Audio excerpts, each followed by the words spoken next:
Okay, so welcome everyone. For those who don't know, this is Engineers Week, and we have a number of events that have been scheduled to celebrate engineers and the accomplishments of engineers. And our highlight event is this evening. Thank you very much for taking the time out to come and listen to a conversation I'm going to have with Dr. Shini Somara. To start off, we have a little video that she chose to kind of inspire the audience and get us going. So I'm going to let them play that, and then we'll start with the conversation.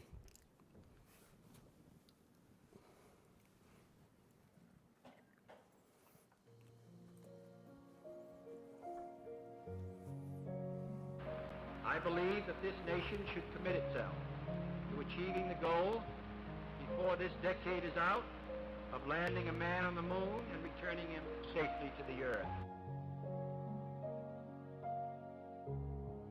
Keen minds will be needed with the best possible college education. But you know what we can really use is some more scientists and some more engineers who are building and making things. It's one small step for man, one giant leap for mankind.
When I saw this for the first time, just earlier today, it reminded me of the sense of awe I have almost every time I sit on an airplane and I look out at this huge instrument that's going to take 200, 300 people up in the air. And I said, we built this.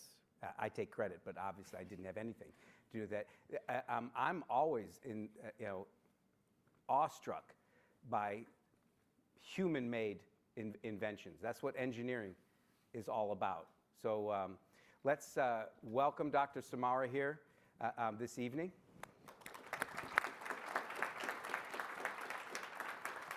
And I'm going to start off by just asking you to explain, why you chose to have this video to start off, and give us a little bit of your own story. Yeah, so initially it was a few clips from my recent work, because I've done crash course physics, crash course engineering, I've done quite a bit of TV, all in the sort of science and technology and innovation space, where I'm reporting on all these incredible technological advancements. But instead of showing clips about me, I wanted to show this video because I think it really encapsulates what engineering is about. And you mentioned that this is Engineering Week, and for me, engineering is a much, much bigger picture than maybe what you guys are considering right now, which is, what should I do for my education? What kind of job do I want at the end of my education? Like, you're all probably piecing together plans for your future careers. And I remember being at that point myself and making decisions about taking mechanical engineering, which is what I did, and then I did my PhD after that in fluid dynamics, and they were all kind of microscopic decisions, but actually there's a much, much bigger picture going on. And I think this video really encapsulates that, which is that engineers really can make a difference. They can really impact people's lives, from a child hearing for the first time to so many other amazing technologies that we're still yet to think of, And what I love about engineering, and actually the more engineers I meet, so today has been an amazing day meeting engineers at Northeastern, and the more engineers I meet, the more I realize that engineers are just doing all this work to just make the quality of our lives better. And I really believe that engineers are unsung heroes. I mean, they have such a massive impact on society, and I don't think engineers are given the credit they deserve. And all of you are going to be part of a cohort, hopefully, if you choose engineering, that can really change the course of our future. And it sounds like a massive kind of lofty statement, but honestly, engineering really has the power to change our futures. So tell us a little bit, you're an engineer, so Yeah. tell us your story. So my story is that originally, well, going even further back, my dad is an engineer, and I think he's my biggest inspiration. I kind of grew up in a household where he was always saying, "Why do you think that happens? And tell me how you think that works." And it was like this nurturing of curiosity, this constant asking questions. He is an engineer through and through, and so he was always finding kind of quirky solutions to micro problems in the house. I was always being the eldest daughter, I was always the kid holding the Hoover, the vacuum cleaner under the drill. For me, it was the light, as my father worked on the cars. Yeah. I got to hold the light. Yeah. And I think that kind of practical, helpful, just doing things approach to growing up is really where the engineering mindset started. And I followed in his footsteps by studying mechanical engineering, so I did that as an undergrad. And then from there, well, during my undergrad, absolutely fell in love with computational fluid dynamics. It just blew my mind that you could use mathematical equations to visualize the invisible. So normally we don't see how fluids behave. We don't see gases, we don't see the air in this room. We don't see water around a ship. But using CFD, computational fluid dynamics, you could visualize on a computer screen how these gases and liquids behave and keep aeroplanes in the sky by designing better aircraft wings, And I wanted to be part of the progress of CFD. And so I did my doctorate straight after my undergrad. And what was crazy is back then, we're talking a long time ago now, back then, you could only really take a snapshot picture of what the airflow was doing. And I specialized in enclosed spaces, so how is air moving in a building? And so you could take a picture of the airflow, but it's useful for engineers, but it could be more useful with a bit of research. So my research was about taking fluid dynamics from being static to dynamic. How does fluid flow change with time? So that took me 4.5 years to complete. I was based in industry because I did a doctorate that was sponsored by a company. So I was part of a university, Brunel University in London. Your accent, I thought it was Florida, but okay, I get it now. Yeah, okay, no, go on. British. Yeah. I'm definitely British. So attached to a university to do academic research, but funded by a CFD company. So I actually went every day to an office, and I chose this setup because I didn't want to be an academic. I wanted to do academic research, but I didn't want to be like a doctoral student that was kind of detached from industry. I wanted to have like a soft launch into industry. And this kind of doctorate was the perfect way to do it. So it was marrying academia with industry, which is quite hard to do with a doctorate, because you've got all these commercial kind of interests, but you're trying to keep it authoritative. in terms of research. So that was an interesting journey, which took me 4.5 years. And during those 4.5 years, I had to do a few modules, one of which was called Talking to the Media.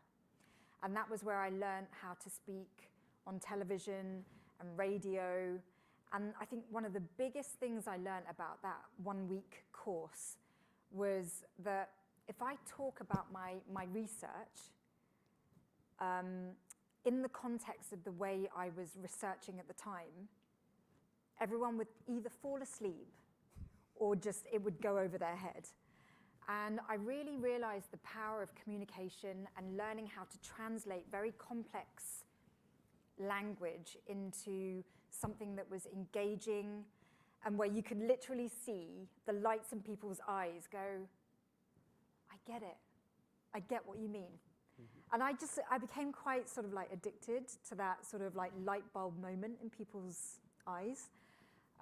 And so I wanted to do that more after my doctorate. I wanted to go into communication, and television was the most powerful way of reaching lots of people.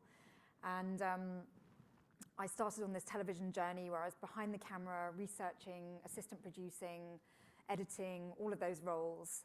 Ended up in front of camera. A few years later, it was actually a live program, 8 million viewers that night.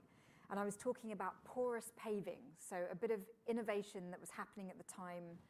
And we were doing like these experiments where we were like throwing water on gravel and all these different ways of, because at the time, like London has a real problem, especially, it's a concrete jungle. And every time it rains, the water has nowhere to go, so drains get flooded, they overflow, and so at the time there was a law that was being put down that said any paving has to be porous, so water has to be able to pass through it. So a bit of technology involved, that's why I was asked to do that piece. And I honestly got the bug for television. And then I just kept doing it and doing it. I think I got my first proper TV break in America, because I was asked to host a technology show on Al Jazeera. It's called Techno, and I just got to cover the most amazing stories, like, you know, just incredible innovations in technology, traveling all over the world, doing that. And then I did Crash Course Physics, and that was like an amazing experience to be able to help people with their studies in physics, their AP level physics. It really interested me to be able to provide free education using digital platforms. And at the time, because I recorded Crash Course Physics in 2016, and at the time people in TV told me, if you do that, it will ruin your TV career. And I was like, I don't care, I want to provide free education. You know, my dad comes from Sri Lanka. He was lucky to go to school and ended up becoming a great engineer. I was like, I want to do that for other people. I want to give people a chance to educate themselves. And Crash Course Physics was the best way to do that for me. Are people here familiar with Crash Course? Who here has benefited from? Yeah, so we have some fans here. Yay. Great. Perfect. Oh, cool. Using it now. There you go. Perfect. So yeah, Crash Course wasn't a hindrance for TV. It was actually the future, because no one, who watches TV these days? Who actually even owns a television? Everyone watches and consumes media on their phones. And so I didn't realize at the time, but actually television was dying out and digital was becoming the thing. And Crash Course was really an interesting time. And now I'm just doing more of it. So, yeah. Good. So it's very reassuring to say that the reason you did Crash Course was not to kind of promote yourself or to advance your career. It was despite your career, you decided to do that because of the educational value. Yeah, I think education, I don't know if this is a very Sri Lankan upbringing kind of mentality, but education for me is absolutely key. And it's one of the reasons why I love engineering, because it's one of these courses or modes of study that gives you such lifelong skills. So even if you don't end up in engineering, which I hope you do, because we really need engineers all over the world, But even if you don't end up in engineering, it teaches you things that you will keep for life. And those crash course series, I think, kind of help people on their journey with that. Right. So people in the audience may not know there's a connection between Crash Course and Northeastern. One of our faculty in chemical engineering, Professor Lucas Lander, was involved in Crash Course. And actually, why don't you tell how you know of him? So I actually met him for the first time today in person. But 5 years ago, when we were doing Crash Course Engineering, it was Dr. Lucas who was basically helping with the consulting of the script and kind of, I mean, there was a team of us. So many people think that I was solely responsible for Crash Course Physics and Crash Course Engineering, but actually there was an amazing team really dedicated to making those videos as powerful as they are, and Lucas was one of those people. He basically wrote those 50 videos. You know, the brief was, let's summarize engineering, because with physics, we literally took the AP syllabus and chopped it up into 50 bits. Whereas there is no syllabus for engineering. It's either degree level, but there's no kind of like AP level. So we were essentially inventing our own AP level for engineering. And I think one of the most fundamental things about that series is that we were telling people about all the different aspects of engineering, because I think this is, you know, we talked about a PR problem. Engineering is such a broad term, right? When you think of engineers or engineering, you tend to think of hard hats, overalls, fluorescent jackets, and you don't think about the scope of engineering and the coolness and the cutting edgeness that engineering actually entails. So we wanted to introduce a bit of that. You know, there's biomedical engineering, there's chemical engineering, there's nuclear engineering, nanotechnology, like just so many different aspects to engineering.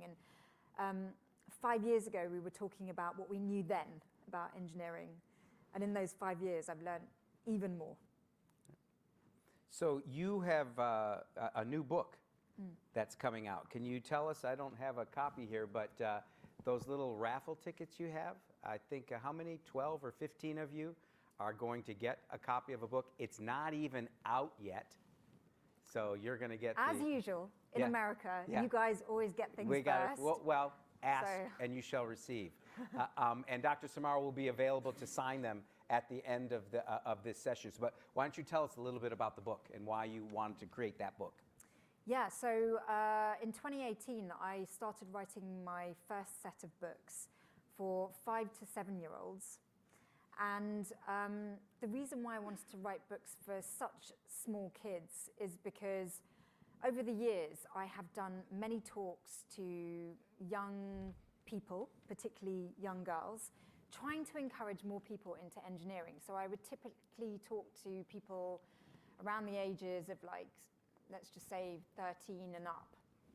And the idea was that I would hopefully try and, in my own little way, move the needle to get more diversity and equality in engineering. But year on year, I was not seeing any kind of change. Not that I was expecting to like make a massive impact, but when you keep hearing that every year there's only 12% females in engineering, it's kind of a bit disheartening. So I was thinking, why is it that I ended up in engineering and I never thought twice about it, but yet girls don't choose engineering? And I realized it's because we're talking to girls and underrepresented groups too late. So let's go back to grassroots and let's look at the biases and the outdated stereotypes that are set up when we are small. I mean, I don't know about you, but I was playing with Lego and toy cars and all the things that like interested my dad when he was a little boy. I was playing with those kinds of toys when I was a kid. I wasn't interested in dolls and things like that. And you know, why don't we give children equal, you know, why don't we introduce them to things that will interest them? You know, why do we dress girls in pink and boys in blue? You know, there are biases that we set up, I think, unconsciously. So the first 4 books are, I call them the Like Me series because the titles are An Engineer Like Me, A Scientist Like Me, A Coder Like Me, and A Mathematician Like Me. And they're for 5 to 7-year-olds. And they aim to break stereotypes. So an engineer like me is a little brown girl who goes about her every day looking at the engineering that's around her. And she sees planes in the sky and elevators and escalators and trolley kind of wheels. And there's engineering everywhere. It's quite astounding when you write books for kids that you notice actually the coolness of engineering and the everydayness. Then I wrote 2 more books about physics and energy for a slightly older audience, 9 to 11s. And then my latest book, my 7th book, is called Engineers Making a Difference. And honestly, I think this is my most significant book project because it's taken me 2 years to write. It's out on the 2nd of March. And basically, it's about 46 engineers who are a very diverse bunch of people. It's pretty much 50-50 gender split in there. There's a transgender person in there, and they are all amazing engineers. The book is supported by Imperial College in London and the Gatsby Foundation, who are a big fan of apprenticeships. And so I've got like professors to apprentices and technicians and everyone in between, and they are all engineers, and they're all making a difference in their own way. There's 12 different chapters, from human needs to communication to going beyond our planet, transportation, and it really looks at the difference they're making in these different chapters. So I had an idea for this book 2 years ago, and since writing that book, I'm now more convinced than ever about the importance of what engineers do. Because, first of all, they're just not given the acknowledgement they deserve, right? I really have an issue with this stereotype. I think probably because actually when I graduated with my doctorate and I was fully in industry, I probably left engineering because I didn't see anyone like me. And so I was kind of like outnumbered, and I ended up having a bit of a like confidence issue, thinking, why would anyone listen to me? I'm not like everyone else. You know, no one's gonna take me seriously because I don't fit the engineering mold. And in writing this book, I now see engineers truly being themselves, pursuing their genuine interest in their chosen fields. And I'm positively encouraged by the engineers I'm meeting, especially today, being at Northeastern. But I've met so many incredible engineers that are doing things that didn't exist maybe 10 years ago. They have the courage to like push boundaries and kind of be visionary and invent things and get creative. All these, I mean, creativity. Whoever thought that creativity would be a word in engineering?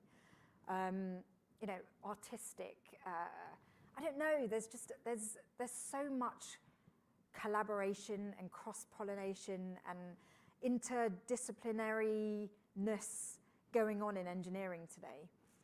And so because of all that, I now really am convinced that engineering is probably the most exciting profession that you can go into, purely because it's like uncharted territory.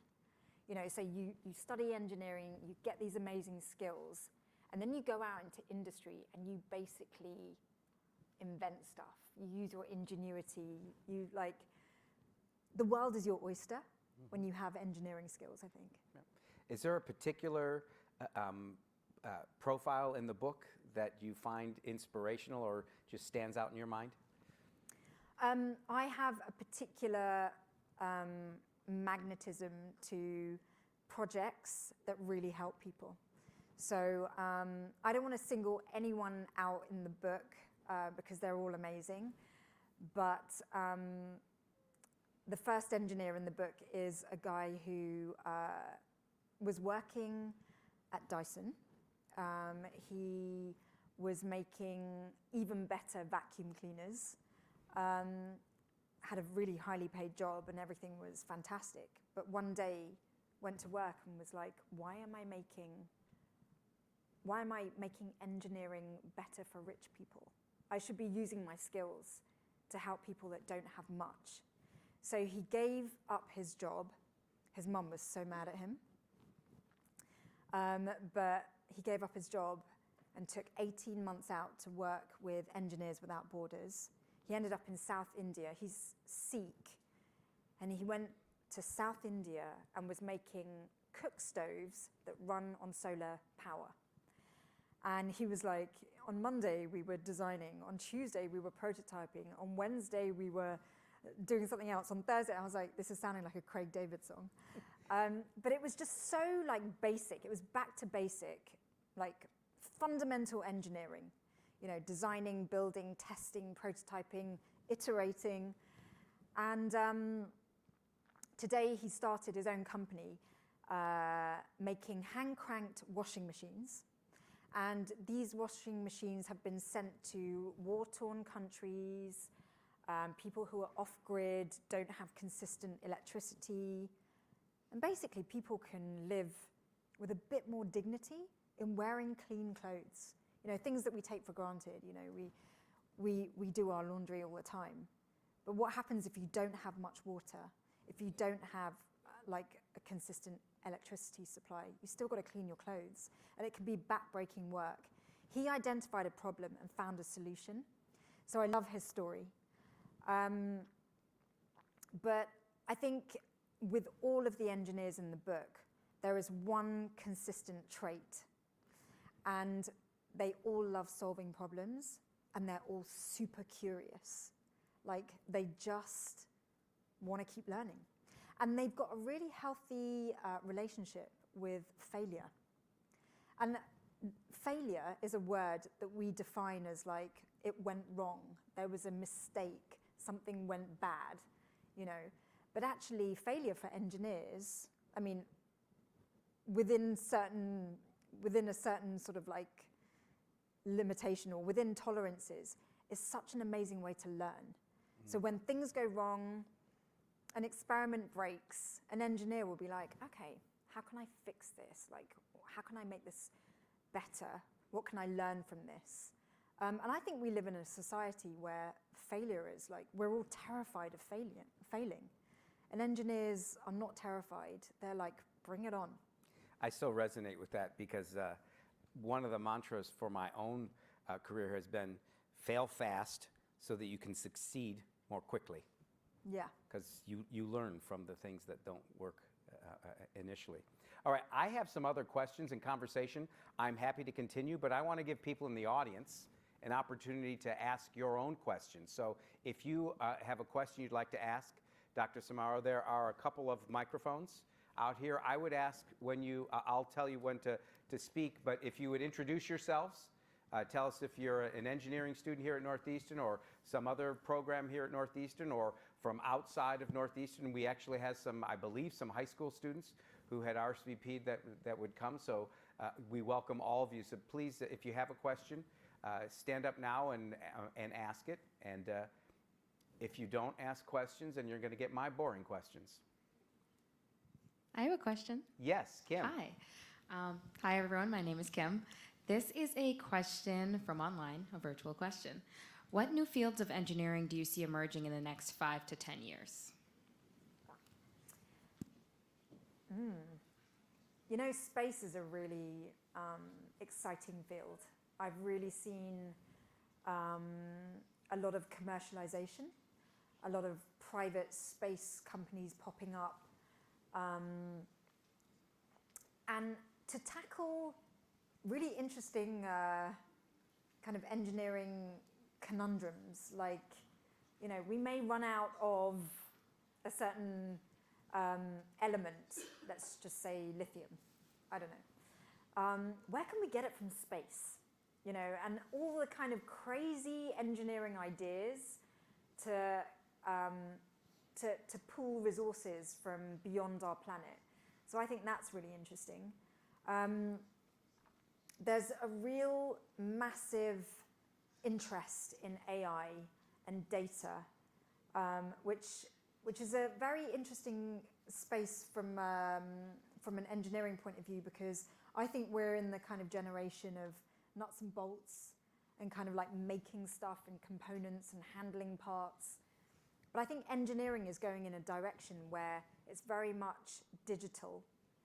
So I cannot emphasize enough the importance of learning to code and kind of getting those skills under your belt, because, you know, for example, manufacturing. In my day, I sound really old.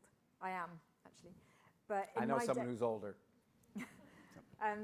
Manufacturing, when I was kind of in that engineering space, was very much about like CNC machines and kind of,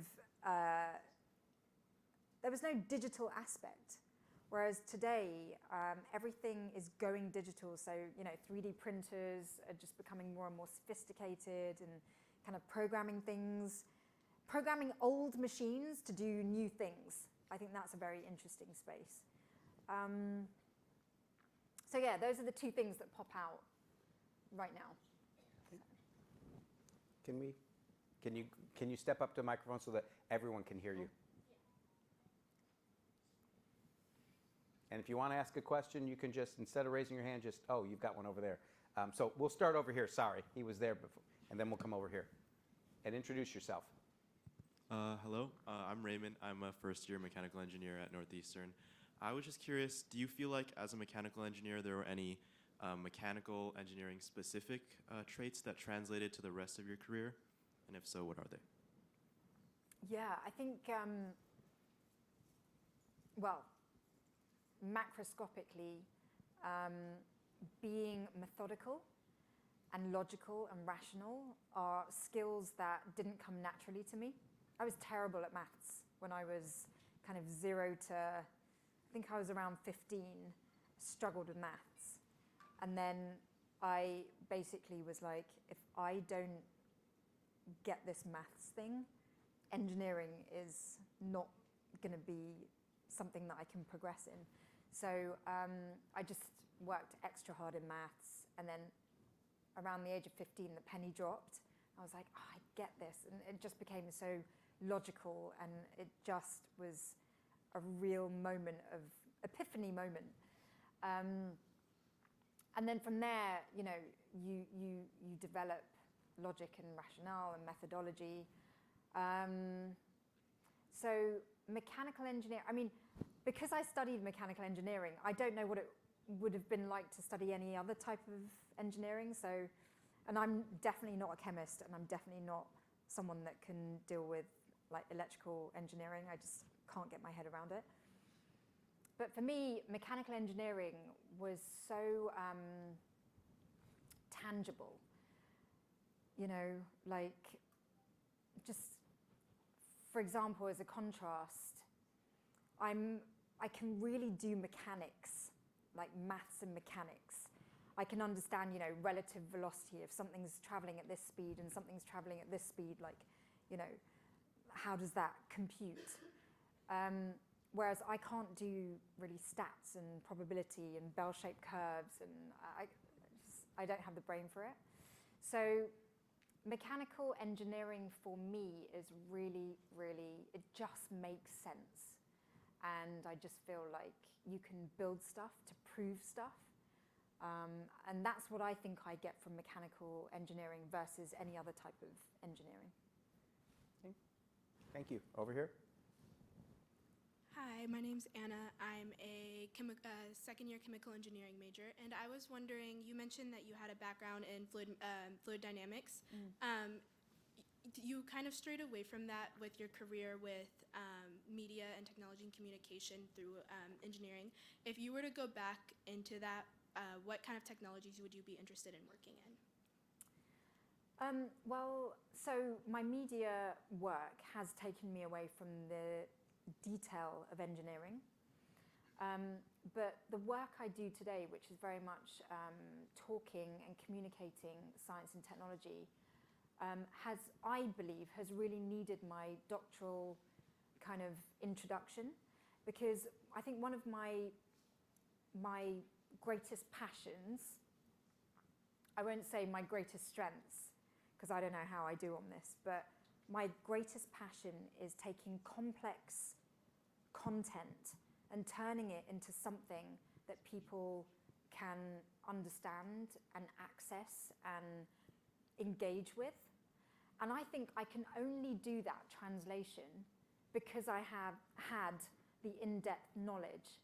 So now when I meet academics and they're very much immersed in their research, and I ask them a question, and then 20 minutes later they've like gone off on a tangent because they're so involved with what they're doing, I'm able to zoom out and say, okay, so what you're saying is, and that like summarize it in a way that anyone can understand it. I just don't think I would have been able to do that without doing my doctorate.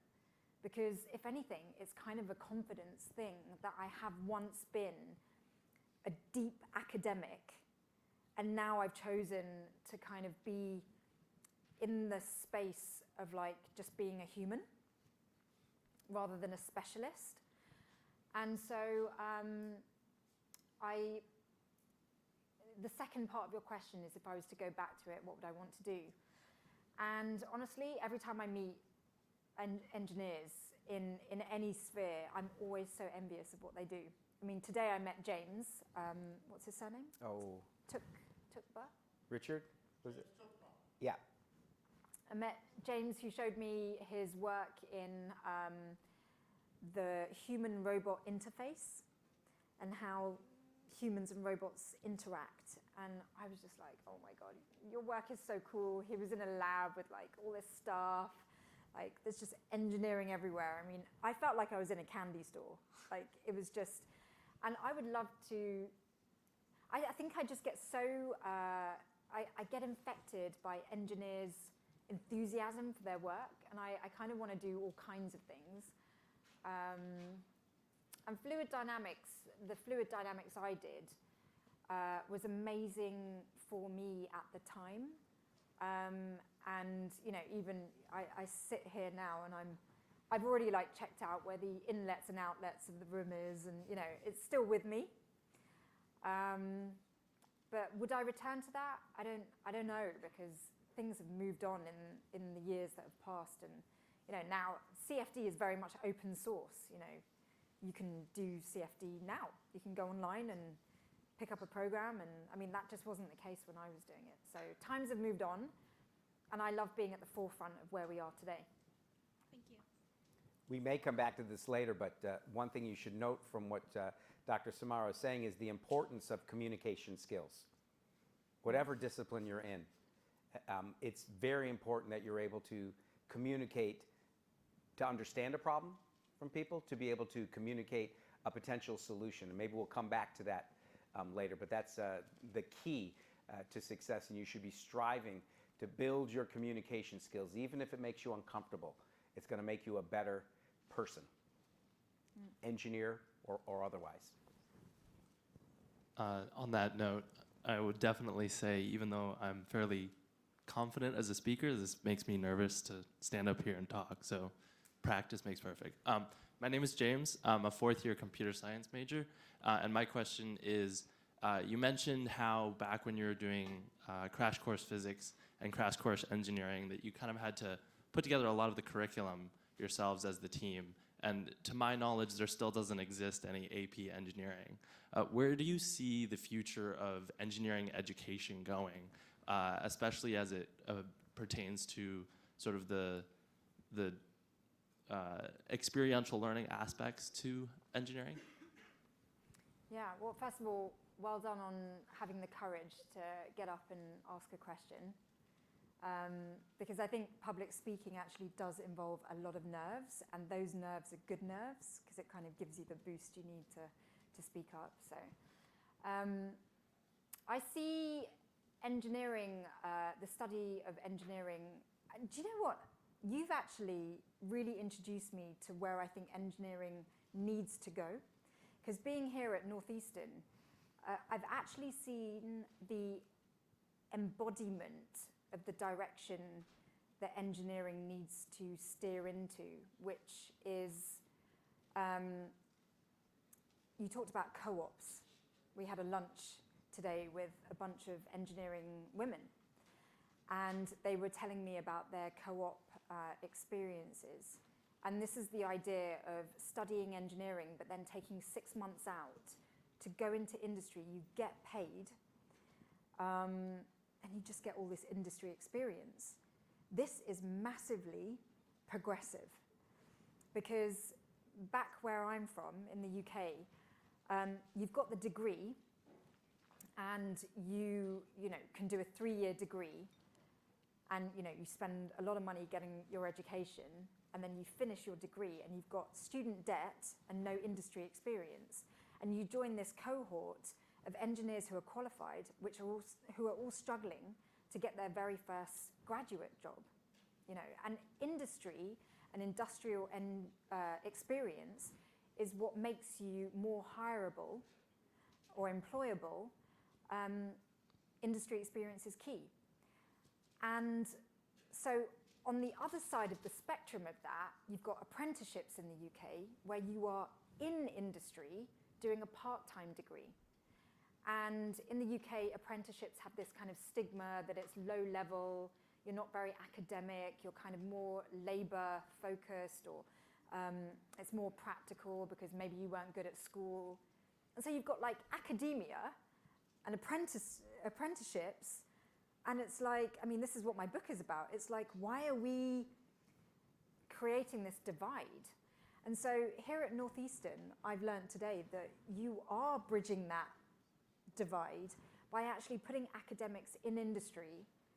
And it's genius to be doing that, because the fact that you get industry experience and you're getting paid just makes everything, I don't know, it's great. And industry essentially can train graduates for the job that they hope to hire once you qualify. So everyone's winning in those situations. Just to interject, at lunch we were also talking about this notion of failure. So you can fail in your co-op, and that's ultimately a win, because you prevent yourself from going into a career that you really don't want. And so, your co-op as a failure, our president will tell you that's a good thing, that you learn sooner rather than later. Sorry to interrupt. The ladies at the lunch were saying that they learn a lot about what they didn't want to do in the 6 months. And it's like, one lady was studying biomechanical and is now going to electrical. Yeah, is there anyone here who's had a co-op experience that taught you what you didn't want to do after you graduated? So yeah, that's learning. That's great. So actually, another thing at lunch that I started saying, but then we got sidetracked, was this idea of entrepreneurialism. Engineers are amazing problem solvers. They come up with incredible ideas which could end up being commercialized, but what you need is business experience. And so I don't know if you're doing this at Northeastern, but the idea of training engineers to have a business mind on top of their engineering skills will make them so hot. So are we doing this at Northeastern? Yeah? Yes, we have the Sherman Center for Entrepreneurial Education. We have programs with DeMoore McKim that allow the combination of engineering undergraduate with a +1 business degree. We can do better, we can do more, but yeah, it's important to mix those skills. So it's all about kind of street cred in a way. And like, I don't know, in the UK, I feel like engineers are seen as kind of, the best professions are like doctor, lawyer, there's like a ranking system, and engineering is quite low. This is not the case in Germany. In Germany, engineers are CEOs, they are top of the companies, they are really highly regarded. And I feel, going back to the original question about the way engineering is going in terms of education, I feel like engineers need to realize that they are really important individuals. They can lead companies. They can, drive change. They can be pioneers. So be that, get qualified to be that. And I think here in Northeastern, one of the major things that I've picked up from my day here today is that you can switch majors. And so you can just pick up like a bunch of skills and really tailor your education to what suits you and where your true interests are and your talents and your skills. And I think that is extremely progressive when it comes to teaching engineering. Hi, I'm Abe. I'm a fifth-year chemical engineering student. And my question is actually about entrepreneurship. So say you have a good idea and you want to pursue it, but you're also, your last year of school, you're looking for a full-time job. I would like it, I would compare it to writing a book. So maybe how would you make a decision of when and how to pursue an independent idea, and what would be your advice on doing that? I can only really tell you from a kind of self-developmental type of perspective, because I don't know how. That's preferred, yeah. I don't know how it works in the US, but we back in the UK, we have, gosh, I can't remember what they're called now, but they're basically spin-offs. So universities can be very supportive of spin-off ideas. So a lot of people that start PhDs end up actually taking their PhD research into a commercial direction, and they start companies. Off the top of my head, there is an engineer in my book who did a PhD on chicken feathers. So chicken feathers is a waste product. I mean, when you think about the amount of chickens we consume, there's a lot of feathers that are left over. And what she has done is kind of clean them, recycle them, and turn them into packaging. And that was as a result of starting a PhD and then starting a company. And I think you have to take a massive leap of faith. And I don't know how it works in the US, but universities are often very supportive. Yep. Knowledge transfer, that's it. You can come talk to me after, but I would tell you to go see, if you haven't already met Ted Johnson from the Sherman Center, you should go meet him and find it, because there's also a network of peer entrepreneurs who can help you as well. And just in terms of timing in your life and career, any advice on that? When is a good time to pursue an idea? Don't waste your time trying to please other people. We'll get a lot of advice from parents, friends, family, people that care about us and love us. But really try and follow your true calling. I spent a lot of time trying to push myself into an engineering mold. And I wasted a lot of time doing that. I should have realized that, yes, I'm an engineer at my core, but I also really love communication, and I would have maybe got there sooner. I don't know. I think everything unfolds perfectly. It's happening exactly as it should. But just don't waste time trying to fulfill other people's expectations or trying to fit stereotypes. Be a pioneer, be a trailblazer. And times will get hard when you're the only one doing something, but keep going, follow your inner compass. Thank you. Hi, my name is Marama. I'm a third-year chemical engineering major, and you've talked about your inspiration of going from industry and academia and pivoting into a more media-focused career. And as somebody who's really interested in that interface between STEM and media and communications, how would you recommend finding that in that interface, and where to even start with that?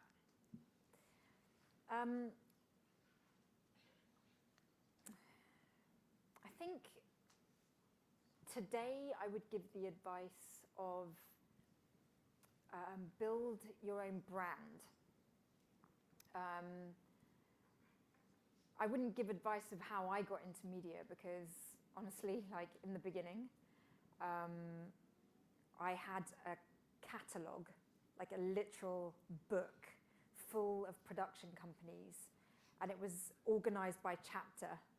And one of the chapters was production companies that make factual entertainment. And then I looked at all the ones that made science and tech documentaries, and I wrote to them, and I sent a VHS tape, like this is how long ago it was, of me being on camera, which was filmed on a camcorder. I mean, it's embarrassing how long ago it was. And but what I guess the thinking behind that approach was, I want to go into television. I want to talk about science and tech. I've just finished my doctorate, but I'm going to have to start from the beginning. And so it was very much like going back to basics, like what do I need to do? Who do I need to contact? What do I need to learn? And having the humility to kind of just start from scratch.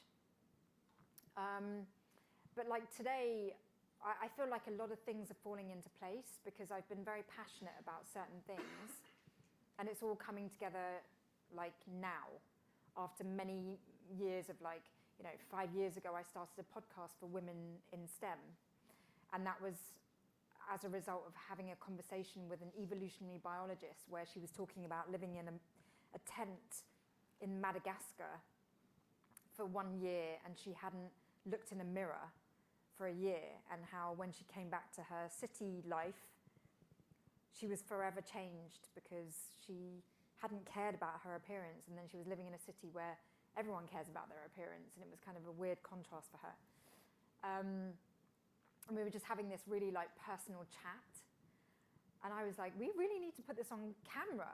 We need to record this conversation, and we need to share it with people because it's so like personally enriching.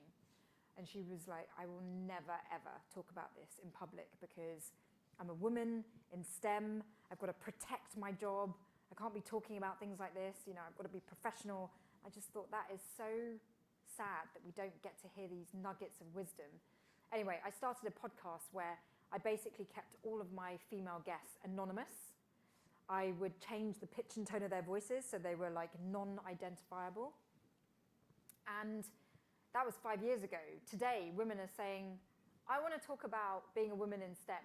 I actually want to say who I am. That's how times have changed. But the point of that story is that I just wanted to hear from these women. I wanted to have these conversations. I didn't do it for the audience, levels. I didn't do it to get likes, to have followers. I did it because I wanted to speak to women because I didn't know any women in STEM. So I was always following a genuine kind of need of my own. Like I've always just been very true to what I want to do. And I think when you do things genuinely and you kind of follow like an authentic path, I think you can only succeed, really. Hi, my name is Sanjana. I'm a fourth-year bioengineer, and I'm on track to start my PhD in bioengineering in the fall. And I feel as a woman of color in engineering that it's my duty to uplift other women of color in engineering. And I think during my undergrad experience, being president of the Biomedical Engineering Society, I've been able to do that. But now, as I am ready to graduate and move on to other stages of my life, I was wondering if you had any advice on how I could continue on doing a similar role and maybe even a bigger capacity. In a what capacity? In a bigger capacity. Well, you tell me, like, what do you think is missing? One of the things about engineering is we always identify a problem and then we come up with an idea for fixing it. So given your experience of what you've been doing as a representative of the underrepresented, what have you learned? Where are the gaps? Where can you make a difference? Only you know that because you've experienced being that role model. It's so much easier today to have a voice. You can jump on social media and say something and gain a following by doing that. Like, you can affect people's lives just by speaking up. And it's easier today because of social media than it's ever been.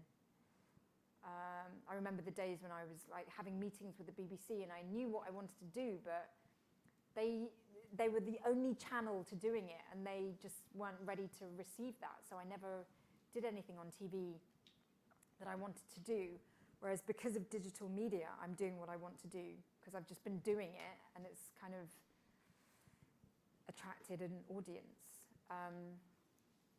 So I'm happy to talk to you later about what you can do, but I'd love to hear maybe your ideas for what's missing right now. Yeah, sure. I feel like one part of engineering that we can do better about is not gatekeeping the path to success. I feel like one thing that we need to know more about is getting involved in research on campus and how does that work. And sometimes there's that barrier between wanting to do research and not knowing how to get involved. And if we can be the force that creates that connection, we're inhibiting engineers from going into this space and creating beautiful work because we're not telling them how to get there. And I think that's where we really need to be. And I'd love to be able to be part of a solution to increase that.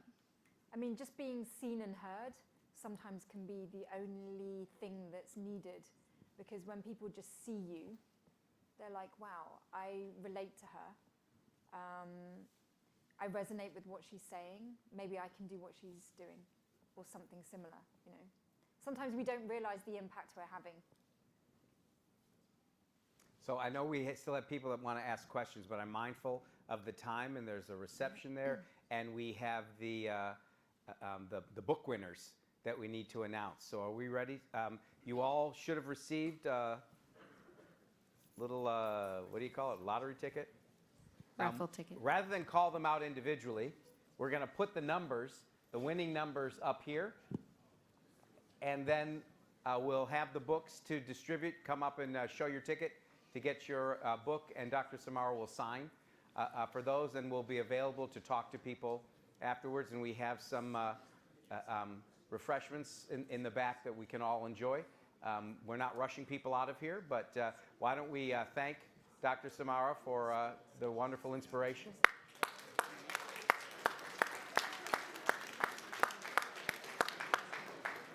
Okay, and those who have the winning tickets, give them to me, and I get a book. No, come on up here, and we'll enjoy each other's company. Thank you very much. Thank you. That was